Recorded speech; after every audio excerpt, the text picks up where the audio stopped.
नमस्कार।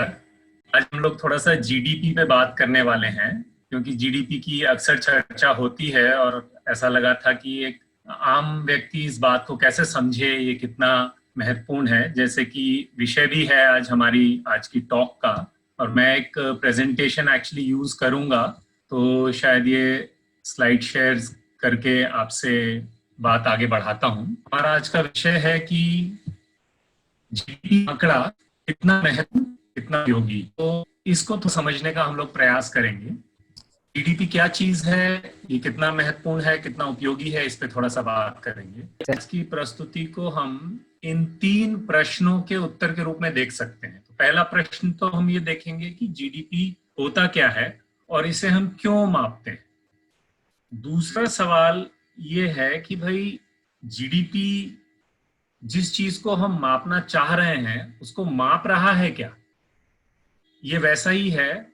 और 2 प्रश्न हैं एक्चुअली, क्या जीडीपी उस चीज को माप रहा है जिसे हम मापना चाह रहे हैं, और जीडीपी की मापन प्रक्रिया में कुछ खामियां हैं क्या। ये जुड़े से सवाल लग सकते हैं, पर एक मैं उदाहरण लेके आपको जैसे बताऊं कि मान लीजिए किसी स्कूल टीचर को ये कहा गया है कि भाई आप अपने बच्चों का स्वास्थ्य के बारे में हमें बताइए, तो और वो स्कूल टीचर को ये कह दिया गया कि कैसे नापा जाएगा भाई स्वास्थ्य, तो भाई उनकी हाइट वेट देख लेना।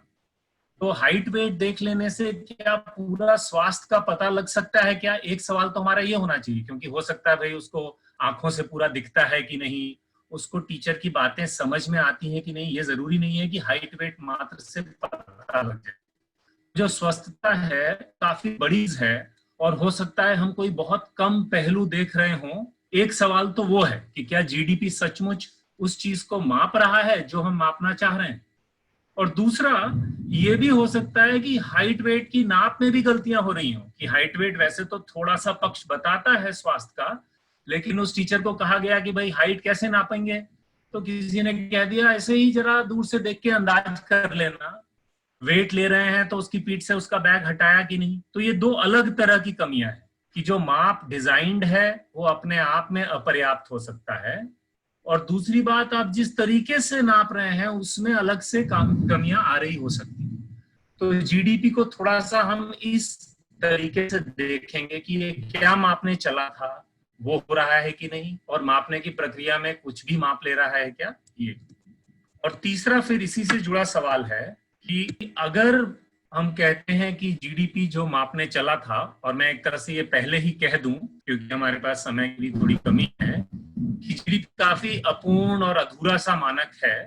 तो यदि ये सही मानक नहीं है जिस चीज को ये नापना चाह रहा है, तो क्या रास्ता होना चाहिए, इस पर भी थोड़ी सी बात करेंगे। तो ये 3 पार्ट्स में आज की प्रस्तुति को हम लोग देख सकते हैं। ये शुरू करते हैं। पहला सवाल, जीडीपी होता क्या है। एक्चुअली बड़ी सरल सी बात है ये। जीडीपी एक देश की साल भर में कुल आय कितना होती है, बस इसी का एक नाम। ये वैसी बात है जैसे कि एक परिवार है, वो कुछ काम करता है, तो भाई वो महीने में साल में कुछ कमाता है, तो उसकी कुछ आय होती है। इसी तरह देश को अगर हम देखें तो देश में बहुत सारे परिवार हैं, सभी कुछ काम कर रहे हैं अपने गुजर बसर के लिए। उन सब की आय को अगर आप जोड़ दें तो उसको हम जीडीपी कहते हैं। तो ये किसी देश की होती है, एक साल के पीरियड की होती है, और कुल आय। एक सा उदाहरण लेके देखते हैं। कल्पना करिए कि एक 4 ही परिवारों का एक देश है।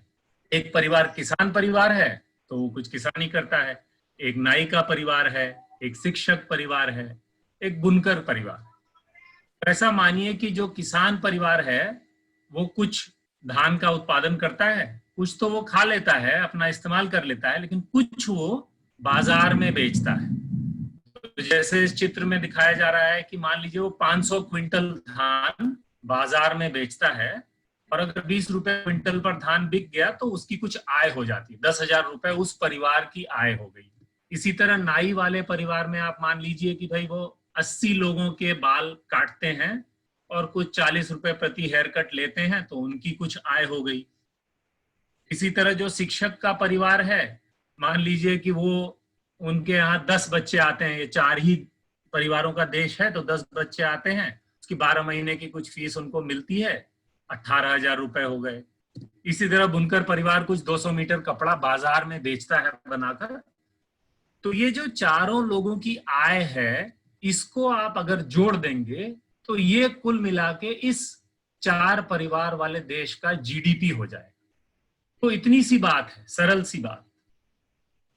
इसी को अगर आप लोगों ने किताबों में पढ़ा होगा जीडीपी, तो थोड़ी सी भिन्न परिभाषा, कुछ ऐसा पढ़ा होगा आपने, देश में उत्पादित सभी वस्तुओं और सेवाओं का बाजार मूल्य। तो वो तो वस्तु और सेवा की बात करते थे। एक्चुअली या तो आप जो वस्तु और सेवा उत्पादित हुई उसकी गिनती कर सकते हैं, या उसके एवज में जो उत्पादन करने वाले परिवार हैं उनको जो आय मिली, ये एक ही चीज है। तो या तो आप ये ब्लू बॉक्सेस जो इस चित्र में है उनको जोड़ेंगे तो एक प्रोडक्शन साइड से जीडीपी आ जाएगा, या लाल लाल संख्याएं जो लिखी हुई हैं लोगों की आय जोड़ेंगे। तो बेसिकली एक देश की एक साल में कुल जो आय है उसको हम जीडीपी कहते हैं, total income of a country in 1 year, ऐसा भी बोल सकते। अब मैं कुछ छोटे से स्पष्टीकरण कर देता हूं इसकी कैलकुलेशंस में, जो हम समझ लें। एक तो देखिए, जीडीपी उन्हीं वस्तुओं को गिनता है जो बाजार के माध्यम से आदान प्रदान की जाती है। तो कल्पना करिए कि वो जो बुनकर वाला परिवार था, वहां पर जो महिला हैं उनके पास कुछ कपड़ा बचता है और वो छोटे छोटे पर्स बना के अपने पड़ोसियों को बांट देती है, मान लीजिए गिफ्ट कर देती है। तो कुछ उत्पादन भी होता है वो पर्स का, लोग उसको इस्तेमाल भी करते हैं, परंतु क्योंकि उसको बेचा नहीं गया, उसके एवज में उन्होंने कुछ पैसे नहीं लिए, तो ऐसी चीजों की गिनती जीडीपी में नहीं होती। ये एक बात हमको समझनी है, इसको आगे हम देखेंगे कि केवल वही वस्तुएं जो बाजार में पैसे के लिए आदान प्रदान की जाती है उनकी जीडीपी में गिनती होती है। अच्छा, इसी तरह एक और बात, जैसे कि मान लीजिए कि आपने कुछ गेहूं पैदा किया, वो किसी, आपने उसको बेचा 100 रुपए का मान लीजिए, वो किसी ब्रेड बनाने वाले ने खरीद लिया, उसने उस गेहूं का आटा बनाया और ब्रेड बनाया और आगे ब्रेड 150 रुपए की बेच दी। तो क्या जीडीपी में आपका 100 रुपए और उस ब्रेड बनाने वाले का 150 रुपए गिना जाएगा? ऐसा नहीं है, क्योंकि वो 2 बार काउंट हो रहा है। ब्रेड बनाने वाले को तो एक्चुअली केवल 50 रुपए की आय हुई है। तो केवल उन चीजों को गिना जाता है जो कि अब आगे बिकेंगी नहीं। इसको इकोनॉमिक्स की भाषा में बोलते हैं फिनिश्ड गुड्स, या जो चीजें कंज्यूम होंगी। छोटी सी क्लैरिफिकेशन है, जैसे कि डबल काउंटिंग नहीं हो, बहुत महत्वपूर्ण बात अभी आज के विषय के लिए नहीं है, पर मुझे लगा ये बता देना चाहिए। अच्छा, एक और बात देखिए, देश की कुल आय महत्वपूर्ण नहीं होती, क्योंकि मान लीजिए एक देश है जिसमें 1 करोड़ रुपए आय हो रही है और वहां पर 500 लोग रहते हैं। एक दूसरा देश है, उसकी भी आय 1 करोड़ रुपए है पर वहां 5000 लोग रहते हैं। तो स्वाभाविक है कि जहां कम लोग हैं उनको तो ज्यादा बटेगी। तो इसीलिए हम लोग प्रति व्यक्ति आय देखते हैं, या पर पर्सन जीडीपी देखा जाता है, जीडीपी पर कैपिटा। ये भी एक छोटी सी ध्यान रखने की बात। एक बिंदु और, अगर हम आय की बात करते हैं तो आय तो भाई एक संख्या रुपए में या डॉलर में होनी चाहिए। तो ये जो हम लोग अक्सर अखबार में 4% जीडीपी, 7% जीडीपी बढ़ा, ये परसेंट वाला आंकड़ा क्या है, ये भी समझने की बात। एक्चुअली क्या है, ये क्यों इतनी बड़ी संख्या है, इनका एक्चुअल संघी शेयर किया है। जैसे मान लीजिए आपको अगर पता लगे कि पिछले साल भारत की आय या भारत का जीडीपी 1,73,000 करोड़ था और इस साल 1,91,000 करोड़ है, तो ये संख्याएं इतनी बड़ी हैं और ये बढ़ रहा है, घट रहा है, क्या है हमें पता नहीं लगे। इसलिए जो बात अक्सर मीडिया वगैरह में आती है वो केवल परसेंटेज चेंज की आती है कि भाई पिछले साल से ये कितना बढ़ा या घटा। एक तरह से ठीक भी है ये, क्योंकि ये हमको एक आकलन देती है कि भाई हाँ, पिछले साल अगर मैं 100 कमाता था, हमारा देश मान लीजिए 100 कमाता था, और इस साल अगर जीडीपी ग्रोथ रेट, ये एक्चुअली वृद्धि दर होती है। जब हम जीडीपी को डिफाइन करते हैं और कहते हैं कि जीडीपी एक तरह से आय है, तो वो तो रुपयों में होनी चाहिए, लेकिन ये अखबार वगैरह में ये 4%, 7%, 23% का अभी आंकड़ा हम लोगों ने सुना कि भाई पिछले तिमाही में 23 0.9% से जीडीपी गिर गया। तो मैं इतना ही बताना चाह रहा हूं कि हम लोग जीडीपी को परसेंटेज चेंज पिछले साल से कितना प्रतिशत बढ़ा या घटा इस रूप में देखते हैं, और ये जो आंकड़े हम लोगों को सुनने को मिलते हैं ये बेसिकली एक तरह से परसेंटेज चेंज के आंकड़े होते हैं, इस आय के वृद्धि या घटने की दर। और जैसा कि मैं कह रहा था, एक तरह से यह ठीक भी है, क्योंकि बहुत बड़ी बड़ी संख्याएं अगर हमको सुनने को मिले कि पिछले साल जीडीपी 1,73,000 करोड़ था, इस साल 1,91,000 करोड़ हो गया, तो उसमें हमको कई बार बहुत अच्छा आकलन नहीं मिलता, बट ये परसेंटेज चेंज से एक आकलन मिलता है कि पिछले साल से कितना बढ़ा कितना घटा। पर एक छोटी सी बात इसमें जरूर देखिए फंसती है, जो कि भाई इसका मतलब ये भी है कि कहीं ना कहीं इसमें एक ये अपेक्षा निहित है कि भाई हर साल आय बढ़नी चाहिए।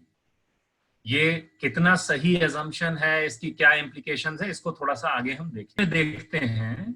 और ये जो आंकड़े हम लोगों को सुनने को मिलते हैं ये बेसिकली एक तरह से परसेंटेज चेंज के आंकड़े होते हैं, इस आय के वृद्धि या घटने की दर। और जैसा कि मैं कह रहा था, एक तरह से यह ठीक भी है, क्योंकि बहुत बड़ी बड़ी संख्याएं अगर हमको सुनने को मिले कि पिछले साल जीडीपी 1,73,000 करोड़ था, इस साल 1,91,000 करोड़ हो गया, तो उसमें हमको कई बार बहुत अच्छा आकलन नहीं मिलता, बट ये परसेंटेज चेंज से एक आकलन मिलता है कि पिछले साल से कितना बढ़ा कितना घटा। पर एक छोटी सी बात इसमें जरूर देखिए फंसती है, जो कि भाई इसका मतलब ये भी है कि कहीं ना कहीं इसमें एक ये अपेक्षा निहित है कि भाई हर साल आय बढ़नी चाहिए। ये कितना सही एजम्पशन है, इसकी क्या इम्प्लीकेशंस है, इसको थोड़ा सा आगे हम देखेंगे। तो अभी हमने यही देखा कि जीडीपी कुल मिला के देश की आय है, एक साल में कुल आय। हमारा सवाल उठना चाहिए कि हम ये आय क्यों मापते हैं। इसका आंसर बहुत मुश्किल नहीं है, कॉमन सेंस से भी समझ में आता है। देखिए, आधुनिक अर्थशास्त्र ऐसा मानता है कि जितनी ज्यादा आय होगी किसी देश की प्रति व्यक्ति, देश उतना ही अच्छा या खुशहाल हो। ये कॉमन सेंस की मान्यता जैसी लगती है। हम लोग भी कई बार सोचते हैं अच्छा कमा रहा होगा तो खुशी होगा, ज्यादा कमाता होगा तो खुशी होगा। तो जिस तरह से, लेकिन जैसे मैंने कहा कि सरसरी निगाह से तो ये बात ठीक लग सकती है कि जितनी ज्यादा आय है उतनी खुशहाली होगी। और जस्ट एज आप सोचिए, किसी परिवार में आय तो बहुत है, लेकिन अगर लोगों में आपस में प्यार नहीं है, या मान लीजिए 3 लोगों का स्वास्थ्य खराब है, या पिताजी ऐसे हैं कि किसी की चलने ही नहीं देते परिवार में, तो जरूरी नहीं है कि आय होने के बावजूद परिवार बड़ा खुश हो। उसी तरह बिल्कुल देश के साथ भी यही बात है कि भाई किसी देश में केवल आय होने से खुशहाली हो जाएगी क्या, ये जो समीकरण है कि आय बराबर खुशहाली, इस पर एक तो हमारा सवाल उठना चाहिए। और दूसरा ये भी सवाल उठना चाहिए कि भाई आय में आप क्या क्या चीजों को गिन रहे हो। वैसे है जैसे लाला जी की दुकानें हैं, वो एक दुकान बेच देंगे तो भाई अगले 2-3 साल हो सकता है खूब बढ़िया उनके पास पैसे हो गए, पर वो जो उनका मूल धन ही ऐसे बिक गया। तो इसी तरह गिनती में क्या क्या आ रहा है वो भी एक सवाल हमारा। मान लीजिए आय बढ़ जाए देश की, लेकिन आप कुछ इस तरह का उत्पादन करने लगे जिससे प्रदूषण बढ़ जाए, हमारी नदियां पोल्यूट होने लगे, हमारी धरती पोल्यूट होने लगे, तो क्या सचमुच खुशहाली बढ़ जाएगी? ये मानिए कि किसी देश में उत्पादन तो बढ़ जाए पर बोलने की आजादी ना हो, जैसे अक्सर चाइना के बारे में कहा जाता है, आजकल हमारे देश में भी हो रहा है। या ये मानिए कि भाई आय तो बहुत है देश की, पर समुदायों के बीच में कुछ कटुता हो जाए, आजकल हमारे यहाँ भी इतना हिंदू मुसलमान का हल्ला हो रहा है। तो ये देखिए कि आय मात्र होने से खुशहाली नहीं होती, ये बात समझ में आती। हाँ, तो बेसिकली इससे हमें एक ये सवाल उठना चाहिए कि आय हमारा साधन है या साध्य है? इज इट अ मीन्स और इज इट द एंड? ये सवाल बड़ा जरूरी है। देखिए, सरल लग सकता है, पर हम जिस चीज को भी माप बना लेते हैं, जिस चीज को भी हम अपना मैट्रिक बना लेते हैं, वो धीरे धीरे हमारे आचरण को संचालित करने लगता है। इसका बिल्कुल स्पष्ट प्रमाण यही है, एक तरह से आप अगर देखें, कि सरकारें आजकल जीडीपी की संख्या हमको दिखा देना चाहती हैं। अब भाई वो जीडीपी बढ़ा, उससे हमारी खुशहाली हुई, बच्चों को नौकरी मिली, लोगों को शिक्षा मिल रही है कि नहीं, स्वास्थ्य मिली, छुप जाता है। तो बात बड़ी महत्वपूर्ण है कि आप जिस चीज को नापने लगोगे, लोग बस उसी को ठीक करने में लग जाएंगे। इसलिए ये जो साधन और साध्य वाला भेद है, मीन्स और एंड वाला भेद, ये बहुत इंपॉर्टेंट हो जाता है हमारे मैट्रिक्स के डिजाइन। इसी को थोड़ा आगे बढ़ते हैं। एक तरफ आय की बात थी, दूसरी तरफ अगर हम कहें कि चलो भाई अधिक उत्पादन होने से खुशहाली हो जाती है क्या, क्योंकि वो आय बेसिकली अभी जो जीडीपी में इनकम है वो प्रोडक्शन बढ़ाने से बढ़ेगी, ऐसी मान्यता है। तो देखिए ये उत्पादन वाला भी सवाल इतना सरल नहीं है। हमारे को मान लीजिए किसी देश में बहुत उत्पादन बढ़ने लगे, हमें बहुत सारे और सवाल पूछने की जरूरत है कि भाई किन चीजों का उत्पादन हो रहा है ना। अच्छा, उस उत्पादन का आवंटन कैसे हो रहा है, सबको मिल रही है, कुछ लोगों को मिल रही है। वो जो उत्पादन प्रक्रियाएं आपने अपनाई हुई हैं उससे कहीं ना कहीं प्रकृति के साथ छेड़छाड़ तो नहीं हो रही। किसको कौन सा काम करने को मिल रहा है, उस काम की कितनी इज्जत है, कितना मेहनताना है। तो उत्पादन तो देश में कई तरीकों से बढ़ सकता है, पर अगर आप ये सारे सवाल भी जोड़कर पूछेंगे नहीं तो फिर उसी तरह की एक समस्या हो जाएगी जैसे आय के साथ थी कि भाई उत्पादन ही हमारा साध्य है या ये साधन था। केवल चीजें प्रोड्यूस करना हमारा गोल था कि सभी को मिले, बराबरी से मिले, सभी का जो काम है सम्मानजनक हो, सेफ हो, वेल पेइंग हो। फिर से मैं वही बात दोहरा रहा हूं कि माप बहुत क्रिटिकल चीज होती है, जो मेट्रिक है, जो नापते हैं हम, क्योंकि कहीं ना कहीं फिर हम असली गोल भूल कर उसी पे फोकस करने लगते हैं, उसी को ठीक करने लगते हैं। इस अर्थ में बेसिकली जीडीपी क्या सचमुच हमारी खुशहाली नापता है, इस बात पर हम सवाल उठा रहे हैं। और यही दिखता है कि भाई जीडीपी या आय खुशहाली नापने में बहुत सक्षम नहीं है। और ये बात आज लोग नहीं कह रहे हैं या मैं नहीं कह रहा हूं, पिछले 50 साल से जीडीपी का क्रिटिक इकोनॉमिक्स में, एकेडमिया में काफी अच्छे से उपलब्ध है, बल्कि ये बार बार आता रहता है। अगर आप लोगों ने हाल में एक वर्ल्ड हैप्पीनेस रिपोर्ट रिलीज हुई थी वो देखी होगी, और पिछले साल ही, हर साल रिलीज होती है, इस साल भी रिलीज हुई, इकोनॉमिस्ट जैसी मैगजीन में एक आर्टिकल था कि भाई जीडीपी और खुशहाली का लिंकेज बैठ नहीं रहा है। अगर आप ये ग्राफ देखते हैं जो मैंने यहाँ बनाया है, ये मतलब वहां से लिया है, ये करीब 80 देशों की बात कर रहा है। और इसमें दो तरह के आपको चित्र दिख रहे होंगे, कुछ ब्लू ये सर्कल्स विद दीज लाइंस दिख रहे हैं और कुछ red circles with these lines दिख रहे हैं। अगर आप ध्यान से देखें तो लगभग जितने ब्लू हैं उतने ही रेड हैं। तो रेड वाले वो देश हैं जिनकी जीडीपी तो बढ़ी पर उनके लोगों ने खुशहाली में गिरावट की बात बताई। सो दिस इज बेसिकली एक वर्ल्ड हैप्पीनेस रिपोर्ट करके सर्वे है। तो भारत को देखिए, जापान को देखिए, यूएस को देखिए, नेदरलैंड्स को देखिए, जो बड़ी कंट्रीज इन्होंने लिख रखी हैं, और बहुत सारी ऐसी और कंट्रीज हैं जिनके नाम नहीं है। इनमें जीडीपी तो बढ़ा पर लोगों ने कहा हमारी खुशहाली नहीं बढ़ी। कुछ ऐसे भी देश हैं जिनमें जीडीपी बढ़ा और लोगों ने कहा खुशहाली भी बढ़ी, जैसे चाइना दिख रहा है, ब्रिटेन दिख रहा है। पर लगभग आधे देश जीडीपी बढ़ने के बावजूद लोगों में नाखुशी बढ़ी है, किल्लत बढ़ी है, और कुछ देशों में जीडीपी। तो बात इतनी सी कि जीडीपी और हैप्पीनेस, जीडीपी और वेलबींग, जीडीपी और खुशहाली का जो कोरिलेशन है, उनका जो ताल्लुकात है, वो बहुत कमजोर है। ये तमाम स्टडीज एक तरह से कह रही। तो अब तो देखिए आय या उत्पादन बढ़ने से खुशहाली बढ़ेगी, ये मानना सचमुच अनाड़ीपन है। ये सभी जानते हैं, हम खुद भी जानते हैं। देखिए कभी हम ये केवल किसी परिवार में पैसे बढ़ जाएंगे तो सब कुछ ठीक हो जाएगा, ऐसा मानना हम लोग बेवकूफी मानते हैं। ठीक बात है, बहुत परेशानी है पैसे की, थोड़े से पैसे हो जाएं तो कुछ सहूलियत हो जाएगी, पर खुशहाली और आय बड़ी अलग चीजें हैं, ये एक बात सिद्ध होती। पर अब थोड़ी देर के लिए, लेकिन ये तो स्पष्ट है अगर आप थोड़ा सोचेंगे कि आय मात्र बढ़ने से खुशहाली नहीं होगी, पर थोड़ी देर के लिए अगर मान भी लें चलिए कि भाई जीडीपी जो है वो आय बढ़ने से खुशहाली होगी, तो थोड़ा सा ये भी देखिए कि इस जीडीपी की गिनती में क्या क्या आ जाता है। इस जीडीपी की, परिवार की आय नापना तो बहुत आसान होता है कि भाई हाँ आपने कितना कमाया, लेकिन देश की ये जो आय, ये जो जीडीपी का कैलकुलेशन है, ये कैसे होता है, इसमें भी तो कुछ गड़बड़ नहीं हो रही, ये थोड़ा सा देखिए। जीडीपी की जो मेजरमेंट की प्रक्रिया है उसमें गंभीर खामियां हैं, ये भी काफी नोन है। कुछ 4-5 बड़ी खामियों का जिक्र मैं यहाँ पर आज करता हूं, उसको देखते हैं। देखिए, सबसे पहली खामी तो यह है कि जीडीपी उपयोगी आर्थिक गतिविधियों और अनुपयोगी आर्थिक गतिविधियों में भेद नहीं करता है, सबको साथ में जोड़ देता है। सरल भाषा में कहूं तो आपके देश में स्कूल बने या बंदूकें बने, सब जीडीपी में जुड़ जाता है। अब आप ही सोचिए, अगर देश में बहुत बंदूकें बन रही हैं तो इसका मतलब देश का क्या हाल होगा।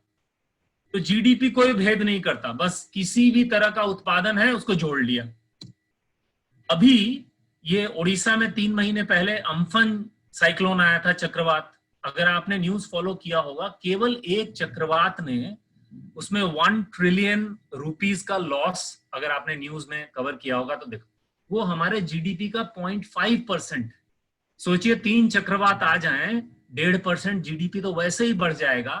क्या बढ़ता है, लोगों के घर टूटते हैं, सड़कें टूटती हैं, चीजें टूटती हैं, उसको रिपेयर करने में बहुत सारा हमारा उत्पादन या रिसोर्सेज लग जाते हैं, पर जीडीपी इनको गिन लेता है। जीडीपी मानता है हाँ भाई बढ़िया जीडीपी, तो सही अच्छी चीज है या बुरी चीज है इसका भेद नहीं करता। इसी तरह प्रदूषण को ले लें, अभी दिल्ली में इतना एयर पोल्यूशन है, उसके लिए सरकार बहुत सारे एयर फिल्टर्स लगा रही है, ये सब जीडीपी में जुड़ जाएगा। कोरोना अभी जो चल रहा है, लाखों करोड़ों हो रहे हैं, इतने पीपीई किट बन रहे हैं, ये सब जीडीपी में जुड़ जाएंगे। पर क्या सचमुच हम ये सब चाहते थे? इससे हमारी खुशहाली हो रही है? पुलिस या सेना का एग्जाम्पल भी उसी तरह का है। तो पहली बड़ी कमी जीडीपी की गिनती में यह है कि उपयोगी और अनुपयोगी आर्थिक गतिविधि में भेद नहीं कर। दूसरी देखिए बड़ी कमी, जो और भी एक तरह से बड़ी कमी है, कि जीडीपी एक एवरेज नंबर बताता है। हुई थी ना ये बात कि पूरे देश की आय, उसको जितने लोग देश में हैं उससे डिवाइड कर दीजिए, जीडीपी पर कैपिटा आ जाता है। लेकिन ये जो जीडीपी पर कैपिटा पर पर्सन है, ये देश में बढ़ता कैसे है कि भाई अंबानी साहब के पास कितने हैं और आपके घर में जो सफाई कर रहे हैं उनके पास कितनी है, या गांव में एक जो किसान है, तो ये डिस्ट्रीब्यूशन किस तरह से है, आय किस तरह से बटी है, इसके पर भी कोई बात नहीं करता है। अभी एक्चुअली अगर आप कुछ नंबर्स मैंने यहाँ पर रखे हैं, भारत का जो जीडीपी पिछले साल रहा 203 लाख करोड़ करीब, और आबादी जो है अगर आप उससे बांटें तो इंडिया का जीडीपी पर पर्सन इस वक्त 1,48,000 प्रति वर्ष है। आप इसको थोड़ा अगर कल्पना करेंगे तो देखिए, जो आज भी हमारा जीडीपी है, यदि हर परिवार के हिस्से बराबर बांट दिया जाए तो लगभग 60,000 रुपए महीने की आय हर परिवार को मिलेगी। थोड़ा सा इस नंबर पर सोचिएगा, 60,000 रुपए महीने की आय, आज की ही जो आय है हमारी, जो जीडीपी है, हर परिवार को मिलेगी। एक 5 व्यक्ति का परिवार आज दिल्ली जैसे शहर में भी अगर रहता है तो 60,000 रुपए महीना कोई कम आय नहीं है। और भारत की असलियत क्या है कि भाई हमें पता है 70% भारत के परिवार 15,000 रुपए महीने से कम में जीते। बेसिकली मैं जो यहाँ बात कहना चाहता हूँ, एक बहुत ही अनइक्वल डिस्ट्रीब्यूशन है हमारे यहाँ आय का। इस बात को भी जीडीपी छुपा देता है, वो ये जिक्र करता ही नहीं, बस कहता रहता है आय बढ़ाओ आय बढ़ाओ, लेकिन ये आय लोगों में बंट कैसे रही है इस पर अनदेखी कर देता है। एक और बड़ी खामी की ओर बढ़ते हैं। देखिए, जीडीपी बढ़ाना पड़ेगा भाई, ये तो सभी लोग कह रहे हैं, सरकारें भी कह रही हैं, बढ़ाने पर जोर लगा रही हैं, पर हमको एक जीडीपी और पर्यावरण का लिंकेज समझना है। अगर आप उत्पादन बढ़ाते हैं तो प्राकृतिक संसाधनों का उपयोग अनिवार्य है। उत्पादन हमेशा human labour with natural resources के साथ ही उत्पादन होता है। तो जीडीपी बढ़ाने का मतलब है और प्रकृति के साधनों का उपयोग करिए। और आजकल हमारी जो प्रोडक्शन प्रोसेस है, अगर आप उनको देखिए थोड़ा सा, तो उनके साथ प्रदूषण भी है।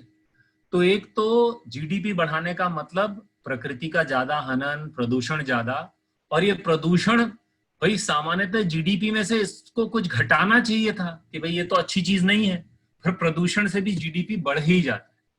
तो उत्पादन प्रक्रियाओं में जो भी प्रदूषण होता है उसकी कोई गिनती या उसकी मनाही या उसके प्रति कोई दंड नहीं है इस अभी हमारी करंट जिस तरीके से हम जीडीपी को नापते हैं।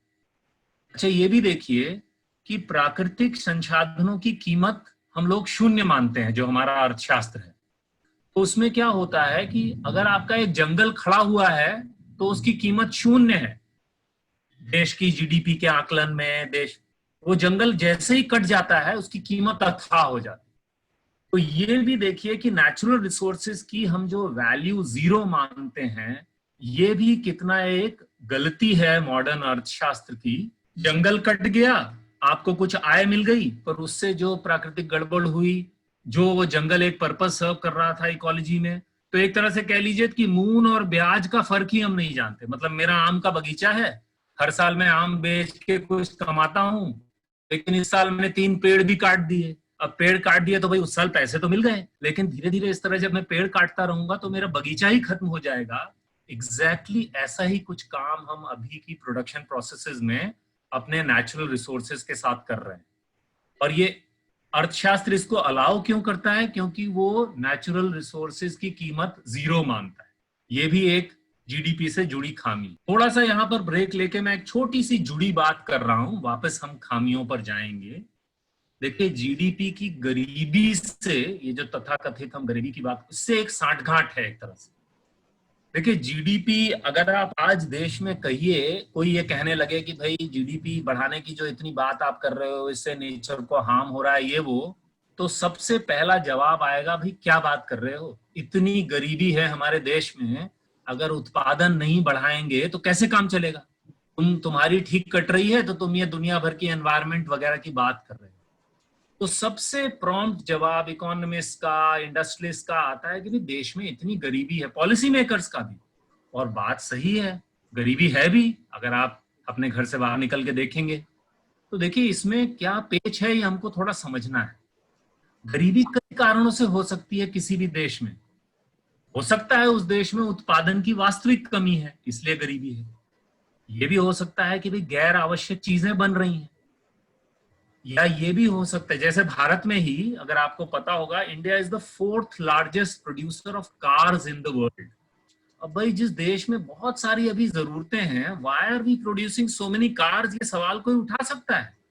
इसी तरह से हमारे यहाँ इतने सारे मॉल्स क्यों बन रहे हैं? वो सारे मॉल्स एसी हैं, बहुत सारी बिजली उसमें खपत हो, मतलब बहुत सारी गैर आवश्यक चीजें भी कई बार गरीबी का कारण हो सकती है, मैं ये कह रहा हूं। और सबसे बड़ी बात तो हो सकता है उत्पादन खूब हो रहा हो लेकिन गैर बराबर आवंटन हो रहा हो। तो बात ये कह रहा हूं कि गरीबी, जो कि हम हमेशा एक बेसिस यूज करते हैं जीडीपी बढ़ाने को, उसके सही कारण समझना बहुत जरूरी है। एक्चुअली गरीबी है इसलिए उत्पादन बढ़ाना अनिवार्य है, क्योंकि अधिक उत्पादन बराबर खुशहाली, ये जो तर्क है इसका थोड़ा सा कुचक्र आप देखिए। गरीबी है ये तो भाई हमको दिखती है, सही बात है। तो नॉर्मल पॉलिसी मेकर, सामान्य इकोनॉमिस्ट ये कहेगा उत्पादन बढ़ाओ। जैसे ही आप उत्पादन बढ़ाते हैं, एक तो प्राकृतिक संसाधनों का दोहन बढ़ता है, उसके बाद देखिए ये जो नया उत्पाद हुआ इसका गैर बराबर आवंटन अगर हो, अगर ये अनइक्वली डिस्ट्रीब्यूट होता है तो गरीबी बरकरार रहती है। और फिर वही बात आ जाती है कि भाई गरीबी है, उत्पादन बढ़ाओ। लेकिन उत्पादन बढ़ाने से गरीबी हटेगी नहीं अगर आप आवंटन पर ध्यान नहीं दें। ये एक हमारे अभी के करंट थिंकिंग की प्रॉब्लम है। इस आर्ग्यूमेंट को हाइडिंग बिहाइंड द पुअर, अंग्रेजी में बोलते हैं, बहुत उचित नाम है कि गरीब के कंधे पर बंदूक रख के कौन ये बंदूक चला दे रहा है उत्पादन बढ़ाने की, ये एक सोचने की बात।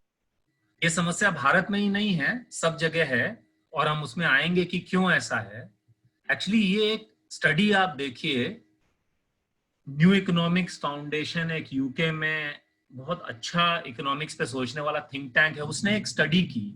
उसने कहा कि भाई विश्व में जब जीडीपी मान लो $100 बढ़ा, तो उन्होंने ये पाया कि $100 में से जो $2 प्रतिदिन के नीचे रहने वाले लोग हैं दुनिया में, जिनको गरीब कहा जाता है, जिनके नाम पर हो रहा है कि भाई उत्पादन बढ़ाओ, उनको उस $100 में से केवल $4 मिले। $4।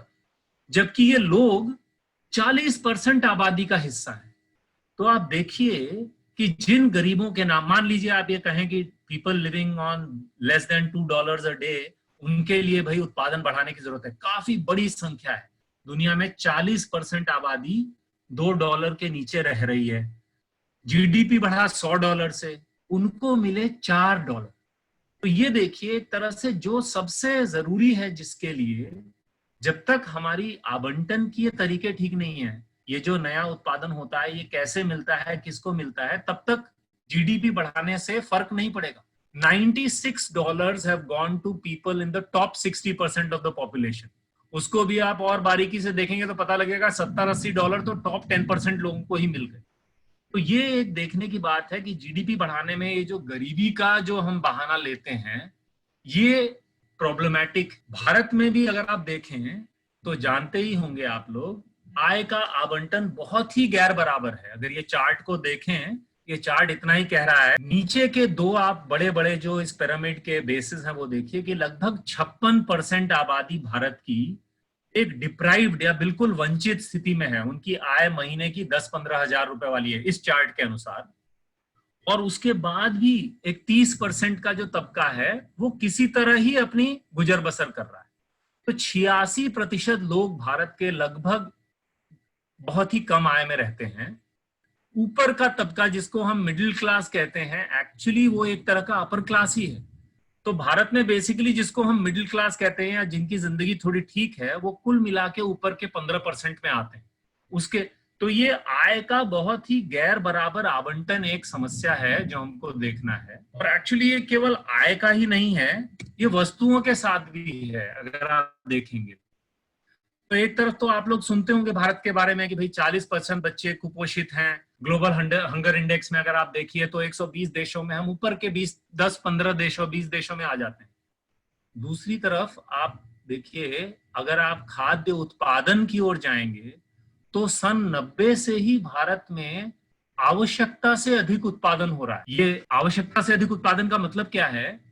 देखिए, तो आदमी को स्वस्थ रहने के लिए दिन में 2200-2400 कैलोरीज चाहिए।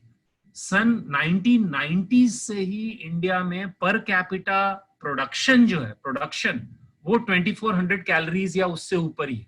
तो ऐसा नहीं है कि उत्पादन की कमी है, मुद्दा ये है कि वो बट ठीक से नहीं रहा है। इसी तरह की समस्याएं आप कई जगह देखेंगे। बिजली का पता नहीं आप लोगों ने डेटा देखा होगा कि नहीं, केवल पिछले 20 सालों में भारत में बिजली का प्रोडक्शन 4 गुना हो गया है। मतलब ये मैं कोई सन 50-60 की बात नहीं कर रहा हूं।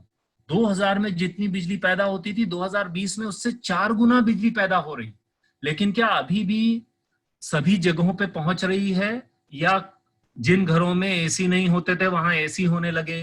तो ये थोड़ा सा सोचना है कि उत्पादन और आवंटन वाला, और ये गैर बराबर आवंटन वाली बात जो है, ये भारत की ही समस्या नहीं है, ये एक्चुअली पूंजीवाद की समस्या है, कैपिटलिज्म की।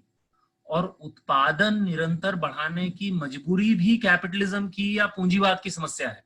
तो इसमें हम लोग थोड़ा विस्तार से अलग से बात करेंगे कभी, परंतु मैं ये कह रहा हूं कि ये जो जीडीपी और जीडीपी बढ़ाओ इससे खुशहाली बढ़ेगी, बहुत लोग गरीब हैं जीडीपी बढ़ाओ, इसका जब आप थोड़ा सा पर्दाफाश करने जाते हैं तो दिखता है कि बहुत समस्याएं हैं इस आर्ग्यूमेंट में।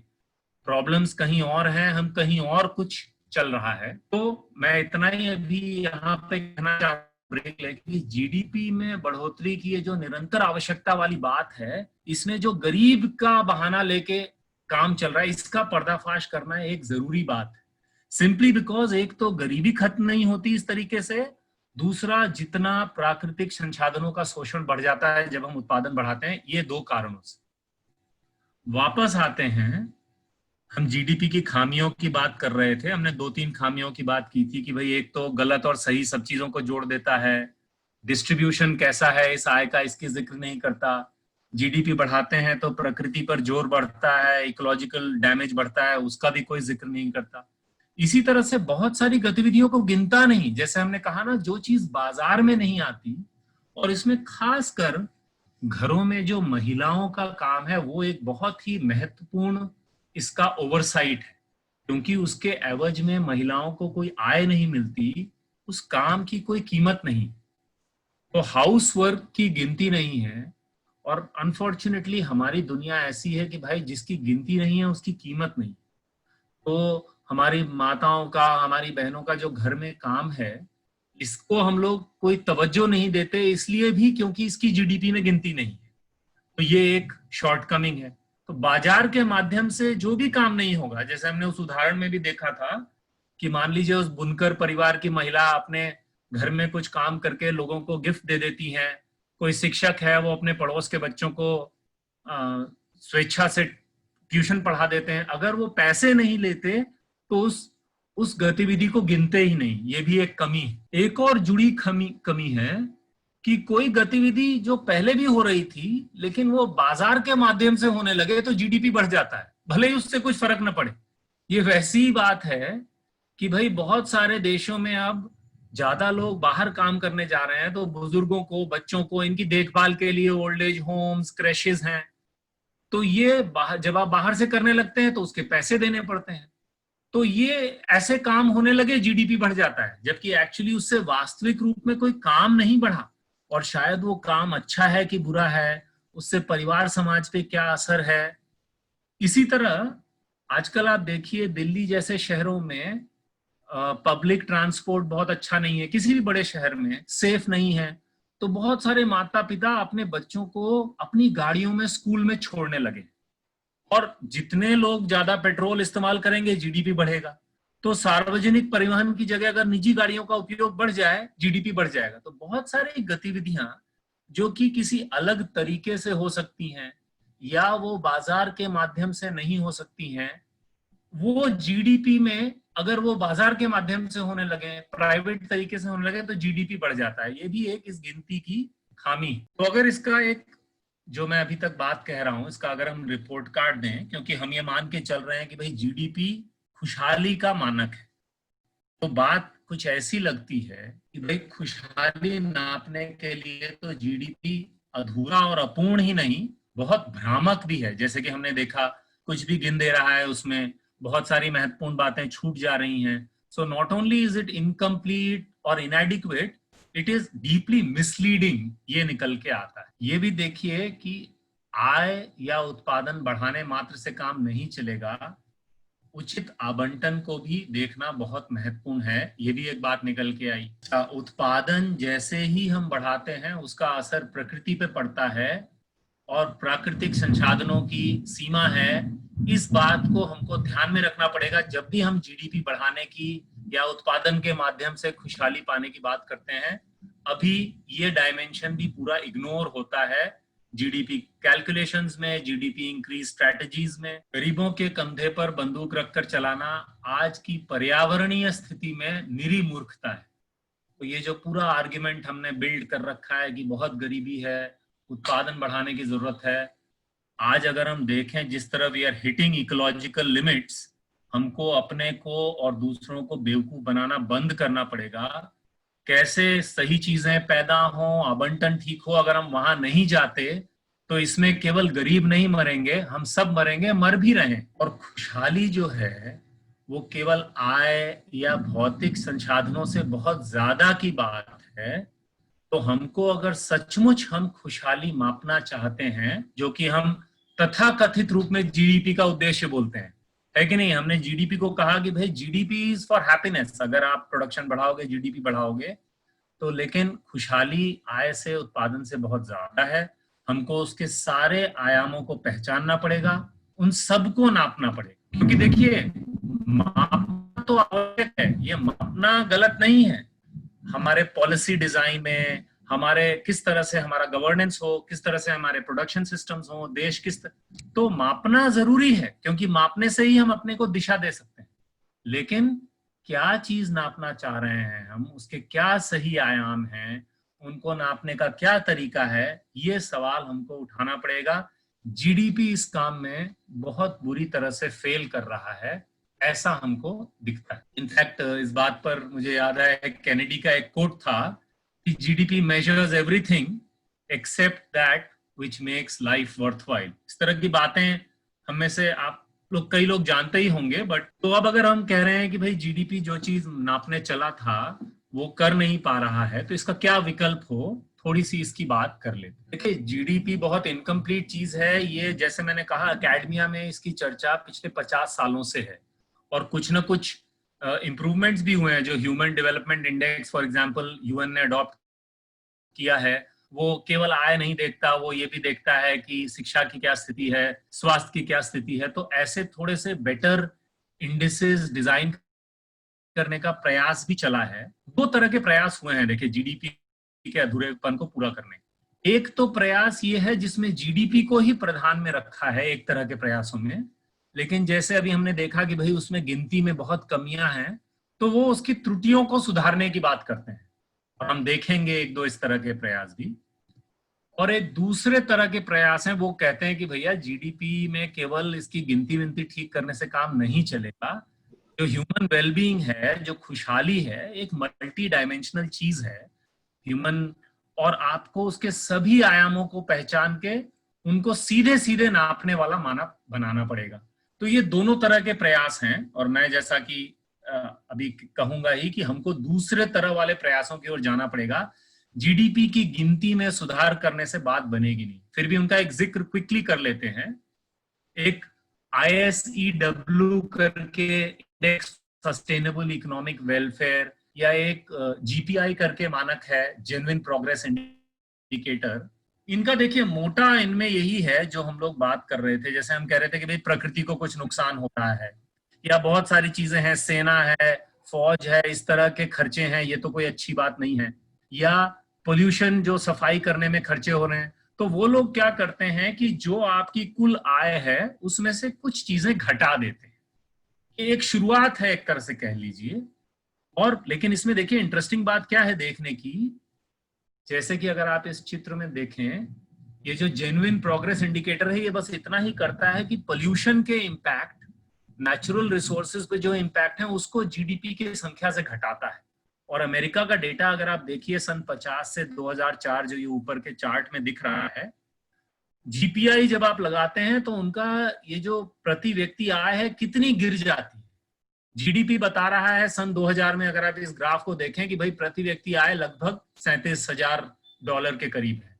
परंतु अगर आप उसमें से केवल एनवायरमेंटल डिस्ट्रक्शन की बात हटा दीजिए, जो कि ये जीपीआई इंडिकेटर करता है, तो वो आधे से भी नीचे आ जाती है, कुछ 15,000 के करीब आ जाती है।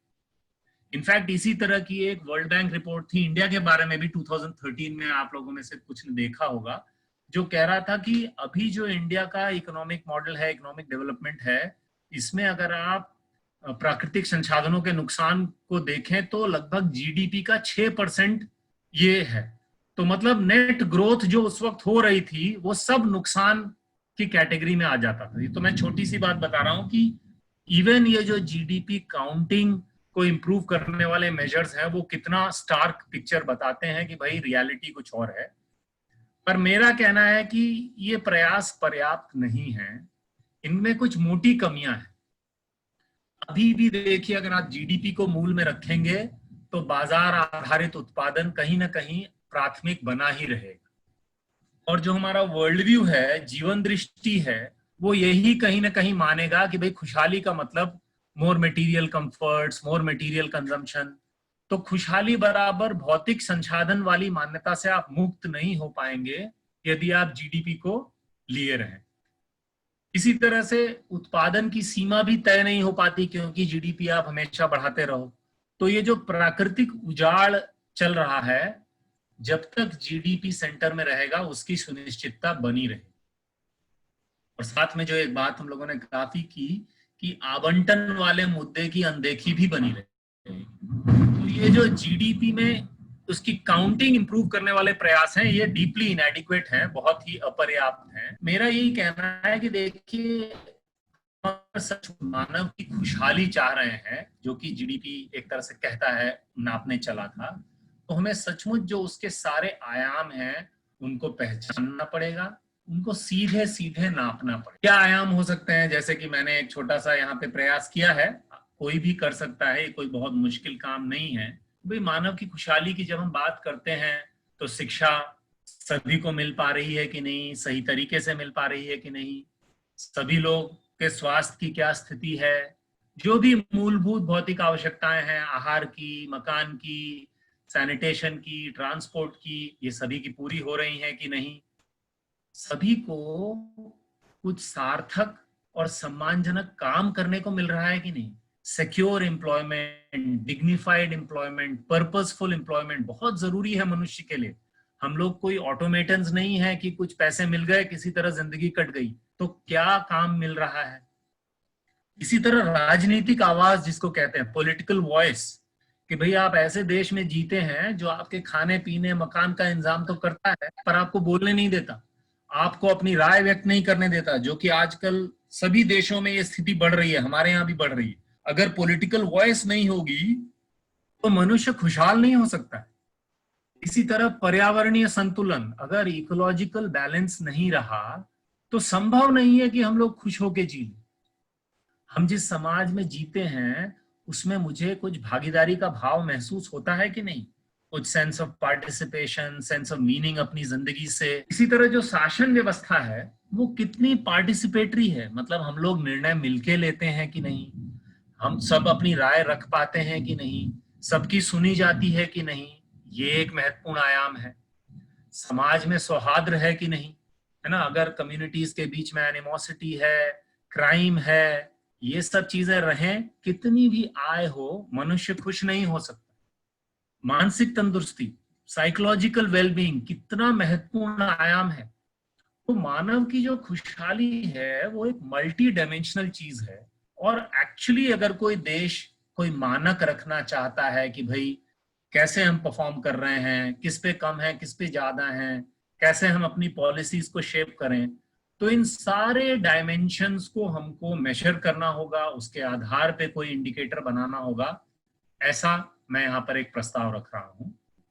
और एक्चुअली ये कोई मेरा ख्याली पुलाव नहीं है, ऐसे प्रयासों की बात एकेडमिया में भी है चर्चा, और एक्चुअली कुछ जीते जागते प्रयास भी हैं।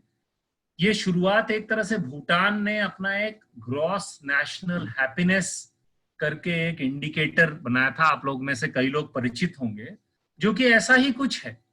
वो कहीं ना कहीं 8-9 आयामों की बात करता है जो कि सिमिलर हैं। तो ये क्या 8-10 आयाम हो, ये निकालना कोई बहुत रॉकेट साइंस नहीं है, और हम सभी लोग सोचेंगे तो लगभग सिमिलर से आयाम निकल के आएंगे।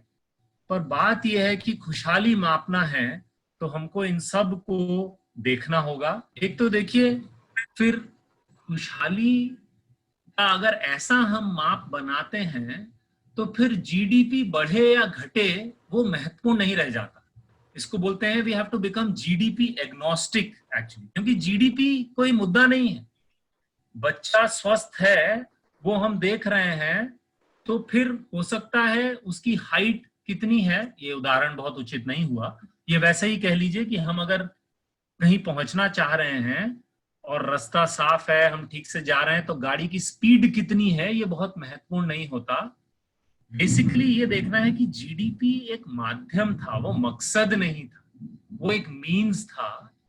तो अगर मनुष्य अपनी बुद्धि का इस्तेमाल करना चाहता है तो हमें अपना सही मकसद पहचानना है और उसको पाने की कोशिश करनी है। वही जो मैं कह रहा हूं कि सारे डायमेंशंस ऑफ ह्यूमन वेलबींग को ठीक से पहचान कर उसको मापना, उनको कंटिन्यूअसली मॉनिटर करना, उसके हिसाब से अपनी पॉलिसीज को शेप करना, रादर देन कि भाई गिनने में आसान है, एक सिंगल ऑब्जेक्टिव मेजरेबल नंबर है जीडीपी।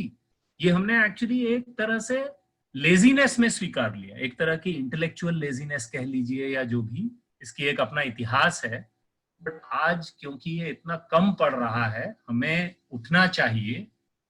ऐसा एक wellbeing indicator, multi dimensional wellbeing indicator की जरूरत है जो कि जीडीपी को रिप्लेस करे। एक बार जब मैंने अपने मित्र से ये बातें की थी तो एक छोटा सा विचार और हमारे मन में आया था। उन्होंने जब ये कहा था कि भाई ये डेटा कैसे कलेक्ट करोगे, तो एक इंटरेस्टिंग आइडिया मैं यहाँ पर छोड़ रहा हूँ कि आज भारत में करीब 3 करोड़ कॉलेज में विद्यार्थी हैं, कॉलेज में, और 2.5 लाख पंचायतें हैं, 30% आबादी शहर। तो कल्पना करिए कि 10-10 युवाओं का एक ग्रुप एक बार अपने एक अध्यापक के साथ अगर गर्मी की छुट्टियों में 1 महीना ग्राम पंचायतों में, अगर हम 25% ग्राम पंचायतें भी ले लें हर 2 साल पर, और इसी तरह कुछ शहरी वार्ड्स ले लें, बहुत अच्छी सैंपलिंग, बहुत सब्सटैंशियल सैंपलिंग बड़ी आसानी से हो सकती है।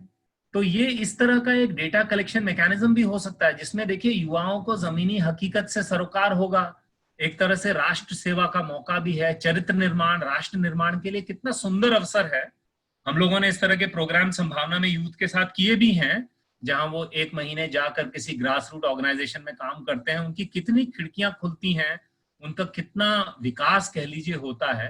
तो ये एक तरीका भी हो सकता है कम लागत में सही और सटीक डेटा गैदर करने का। ये तो एक साइड थॉट है।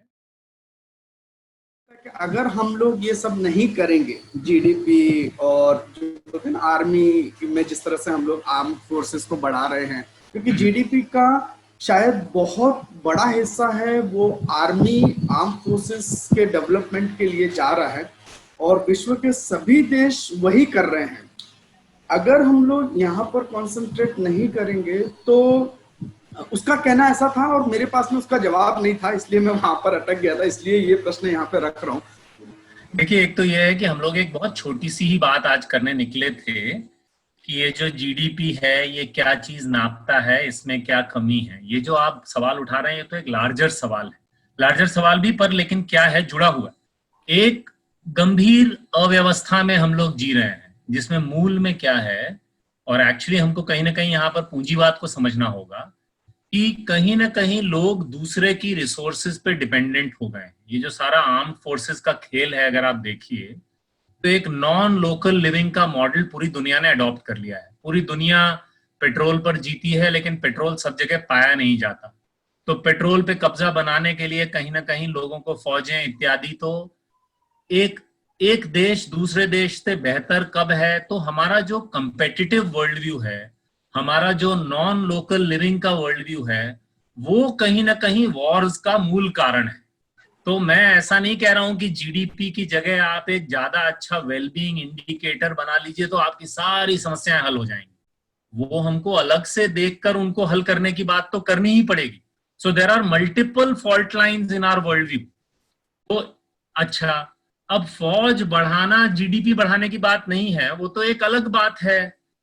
तो ये थोड़ा सा आपने बड़ा मिक्स्ड अप सा सवाल पूछ लिया, अगर मैं कहूं हमारे करंट मैंडेट से थोड़ा बाहर का सवाल। पर मैं जो मूल बात ये कहूंगा कि हर चीज की जड़ में जाने की बात है कि चाइना क्यों इन्वेड कर रहा है, इंडिया को क्यों आर्मी बन, क्योंकि ये भी आंसर नहीं है जो आप कह रहे हैं कि आप भी आर्मी बढ़ाते रहिए वो भी आर्मी बढ़ाते रहिए। ये तो चल ही रहा है, ये तो दुनिया का रिवाज रहा है कि पहले लाठी से लड़ाई होती थी, फिर बंदूकों से होती थी, फिर टैंक से, आज हम रफेल खरीद रहे हैं। सो वी शुड इक्वली सी कि this model has also failed, कि भाई हमको इसलिए करना पड़ेगा कि पड़ोसी कर रहा है। हम दोनों को बैठ के शायद बात करनी पड़ेगी कि भाई ये क्यों हमको लड़ना पड़ रहा है, हम दोनों ही देश व्यर्थ का व्यय क्यों कर रहे हैं। So that's a larger question, but it also will get answered by this first principles kind of thinking कि दो देश आपस में लड़ने को आज मजबूर क्यों हो रहे हैं। So like I said, ये नॉन लोकल रिसोर्सेज पे रहने वाला model, a model where we are trying to better और become better than the other, वो हमारे स्कूलों में भी है, कंपटीशन सब जगह है। तो कहीं ना कहीं बात उस तरह से बड़ी है। यहां पर देखिए, ये भी नहीं कहा जा रहा कि उत्पादन कम करो, ये कहा जा रहा है कि भाई किन चीजों का उत्पादन होना चाहिए, कौन सी चीजें पर्याप्त है, कौन सी नहीं है, कौन सी ठीक से बट नहीं रही, जरा देख तो लो कि क्या चीज का उत्पादन बढ़ाने की जरूरत है, क्या नहीं है। अभी जब हम पीछे जाके देखते नहीं है और केवल एक ये संख्या देखते हैं कि हाँ भाई पिछले साल 200 लाख करोड़ और इसको अब 10% बढ़ाना है, तो कई बार बढ़ाने के बावजूद जो हम चाह रहे थे वो नहीं होता। मैं इसको बंद करिए ऐसा नहीं कह रहा हूं, चीजों को बारीकी से देखिए, मोटी बात में ये कह रहा हूं। यहां पर अभी अपने जवाब को रोकता हूं। नमस्कार प्रवीण जी, बहुत ही बढ़िया। आपने बहुत ही सिंपल और सादे शब्दों में बहुत एक गहरा विषय है जीडीपी, क्योंकि हम इतना सुनते हैं, इतना पढ़ते हैं कि हम सोचते हैं यही सच है। और आपने सही कहा, मीडिया इसी का नाम लेता है तो हम सोचते हैं कि यही देश की सबसे बड़ी इंपॉर्टेंट बात है। टाइम दुख हुआ जब मैंने ये पता लगाया कि अगर मैं ऑफिस में कार के बदले साइकिल से जाता हूं तो मैं जीडीपी कम कर रहा हूं। मुझे इस बात का बहुत महसूस हुआ। मैं अगर अपने घर में थोड़ी सी सब्जी अपने परिवार के लिए उगा लेता हूं तो मैं जीडीपी खराब कर रहा हूं। ये सुन के मुझे वही बात आई जो आपने बहुत क्लियर कर दिया आज कि, और मेरे जहां कभी चर्चा हुई, ठीक है, इकोनॉमिस्ट और ये लोग अपने मित्र लोग सभी से बात होती थी, मुझे कभी भी कोई सही तरह से नहीं कह पाया। वो शायद यही कहते थे कि अगर वो जीडीपी की तरफ वाली बात करेंगे तो वो अपने इकोनॉमिक्स की बातों में ज्यादा वजन दे पाएंगे, जबकि मेरे मन में प्रश्न फिर वहीं के वहीं रह जाते थे। Thank you Praveen ji and Sambhavna and the entire team, आप लोगों ने बहुत सादे शब्दों में बहुत ठीक तरह से सटीक तरीके से बताया कि जीडीपी सच में देश का असली आईना नहीं होना चाहिए। ये बहुत ही एक आपने जो भ्रामक भी कह दिया ना, इनकम्प्लीट है, सभी जानते हैं, भ्रामक भी है, मैं आज समझा हूं। और इसने नेचुरल रिसोर्सेज की कीमत जो जीरो करी, यानी कि नेचुरल रिसोर्स खत्म होते हैं, होने दो, उत्पादन बढ़ाओ। भैया अरे कब तक करोगे यार, सस्टेनेबल लाइफ तो रहने दो जमीन पे। ये इन बातों से बहुत मुझे क्लैरिटी आई है। I would love to listen again, शायद आपकी रिकॉर्डिंग मिल जाएगी या प्रेजेंटेशन मिल जाएगी, और कभी मौका मिलेगा डिस्कस करूंगा। Thank you very much. मैं एक बार अपनी बात फिर से कह दूं, देखिए जो आज का अगर मैं मेन मैसेज कहूं ना, वो जीडीपी तो एक माध्यम हुआ, मैसेज ये है, एक अंग्रेजी की बहुत सुंदर कहावत है, वो कहती है कि tell me how you are going to measure me and I will tell you how I will behave. तो इस तरह से मैं कहना चाह रहा हूं कि मानकों का जो चुनाव है वो बहुत महत्वपूर्ण है, क्योंकि हमारे सारे आचरण को शेप करने लगता है। तो जीडीपी के साथ भी वही गलती हुई है, क्योंकि हमें एक गलत चीज नापने लगे, ये मानकर कि जीडीपी बढ़ेगा तो खुशहाली होगी ही, वो खुशहाली वाली बात हम भूल गए और जीडीपी बढ़ाने में लग गए। So unless we are very clear about जो हम नाप रहे हैं ये किस उद्देश्य से है, ये गलती होना स्वाभाविक है। So that is the larger message I am trying to communicate today. I am not trying to be a GDP basher, but basically कह रहा हूं कि मानकों का चुनाव बहुत महत्वपूर्ण, सब जिंदगी के सारे आयामों में ये महत्वपूर्ण बात है। कि अगर हम मेजर्स को ठीक से नहीं देखेंगे तो पता लगा हम जाना कहीं जा रहे हैं, पहुंच कहीं और जाएंगे। That is all I am trying. Complexity हो गई है हमारे फाइनेंशियल सिस्टम में कि बहुत ठीक से उसको समझना तो एक्चुअली क्या हो रहा है, स्पेक्यूलेशन चल रहा है कि भले ही आज की स्थिति अच्छी नहीं है, किसी क्रम में कुछ स्पेक्यूलेशन भी चल रहा है।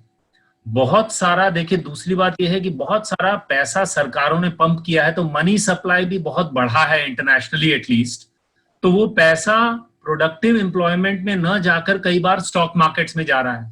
तो ये जो हमने बहुत सारे ऐसे कनेक्शंस हैं जिसमें कि बात अब उतनी सिंपल नहीं है कि कंपनी को व्यक्ति उसके फंडामेंटल्स देखता है और उसकी जो प्रॉफिटेबिलिटी है उसके बेसिस पर इन्वेस्टमेंट हो रहे हैं।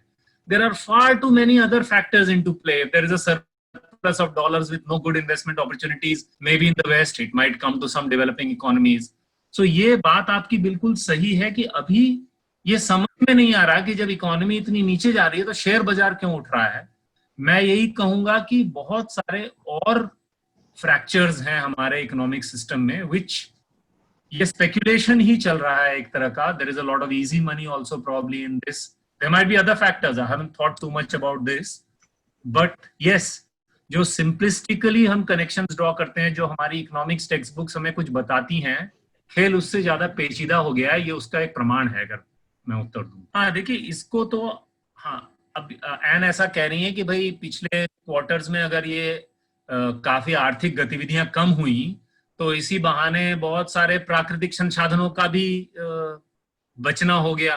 तेल कम, पेट्रोल कम इस्तेमाल हुआ, कम जला, हो सकता है कुछ जंगल कम कटे होंगे। ठीक है ये बात आपकी, लेकिन देखिए ये हमको समझना है कि अ planned degrowth is very different from a crisis kind of a situation. तो अब ये कम तो हो गया, लेकिन अब इसमें किसकी नौकरियां चली गई, उसको बेचारे को खाने को मिल रहा है कि नहीं। तो ये तो बात ऑब्वियस है कि अभी हमारा जब इकोनॉमिक एक्टिविटी एनवायरमेंटल रिसोर्सेज से लिंक्ड है, तो किसी भी तरीके से अगर इकोनॉमिक एक्टिविटी कम होता है तो एनवायरमेंटल डिग्रेडेशन कम होगा, but we have to do this in a planned manner which ensures कि ये कुछ लोगों के लिए बहुत नुकसानदेह या फेटल ना हो जाए. So in that sense, this so-called reduction of resources, while it might be good for the environment in a certain way if you look at it, but it's not a humane kind of sensible reduction, which is what ideally जो कि हमको करना चाहिए. तो बहुत सारी अनुपयोगी economic activities कम हो, उससे कुछ इकोलॉजिकल स्पेस बने, और जो गरीब हैं जिनको नहीं मिल रहा है उनको मिल पाए, वो एक ज्यादा सही तरीका होगा. एक क्राइसिस से कुछ, ये तो देखिए कल फिर मान लीजिए कोरोना खत्म होता है, हम वापस अपने पुराने तौर तरीकों पर चले जाएंगे और ये एक छोटा सा ब्लिप होके रह जाएगा. So in that is how we need to see it, that yes, while economic activity needs to be reduced because we are already consuming economic resources, बहुत ज्यादा हम प्राकृतिक संसाधनों का इस्तेमाल कर रहे हैं, लेकिन वो एक नियोजित तरीके से होना पड़ेगा, सबके कंसर्न्स को मद्देनजर रखते हुए होना पड़ेगा. हालांकि इसमें एक क्लैरिफिकेशन बहुत जरूरी है डॉक्टर साहब. हो सकता है इस वीडियो कॉल पर जो लोग हैं उनकी जिंदगी में बहुत फर्क नहीं पड़ा हो, परंतु एक बड़ा तबका इस देश में है जिसने बहुत ज्यादा मार खाई है. उनकी जिंदगी तो 23% नहीं, हो सकता है 80% भी नीचे गई हो, but because they are such a small part of the consumption basket. So in that sense also we need to understand that when there is a crisis, when there is a reduction, वो अलग अलग लोगों को अलग अलग levels पर भी मार करता है. वो भी एक है. एक छोटा निवेदन है सबसे जाने के पहले, यदि वो चैट बॉक्स में 2-3 सुझाव लिख दें कि क्या ठीक हुआ और क्या बेहतर हो सकता है, तो हो सकता है हम लोग मोहम्मद कुछ और भी सेशन इस तरह के प्लान कर सकते हैं. So if you can just get some critical feedback कि भाई ये चीज बेहतर हो सकती थी, ये ऐसा करिए या कुछ, वो बहुत हेल्पफुल होगा. थोड़ा सा 1 मिनट सोच के यदि चैट बॉक्स में कुछ लिख दें